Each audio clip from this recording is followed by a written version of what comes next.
বিখ্যাত দার্শনিক অ্যারিস্টটল বলেছেন, বন্ধু হচ্ছে দুটি দেহের একটি আত্মা।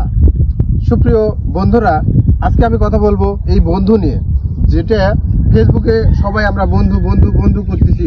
আসলে বন্ধুটা কি, বন্ধুর গুরুত্বটা কোথায়, সেটাই নিয়ে আজকে আপনাদের সাথে দুইটা কথা বলবো। বন্ধু হচ্ছে 1000 আত্মীয়ের সমান একটা বন্ধু। এই বন্ধু পাওয়া একটা ভাগ্যের ব্যাপার।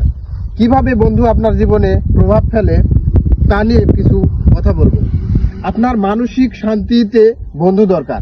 যখন আপনি অতিরিক্ত কোনো খুশির খবর দিবেন, সেক্ষেত্রে আপনার বন্ধুর প্রয়োজন। আবার ঠিক তদ্রূপ কোনো দুঃখের খবর দিবেন, তখন আপনার বন্ধুর কথাই মনে পড়বে। তো আপনার বিশ্বাস এবং নির্ভরতার সাথী হচ্ছে বন্ধু।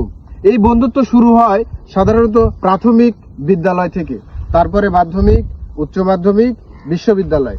সর্বক্ষেত্রে আপনি বন্ধু পাবেন। প্রাথমিকের বন্ধুটা আপনার জীবনে প্রভাব ফেলে।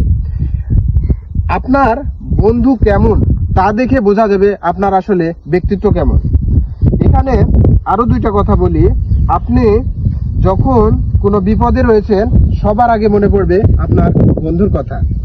আপনি ভালো কিছু শিখতে যান, আপনার বন্ধুকে দরকার। সুতরাং তুচ্ছ বা সামান্য ঘটনা নিয়ে বন্ধুত্ব নষ্ট করবেন না।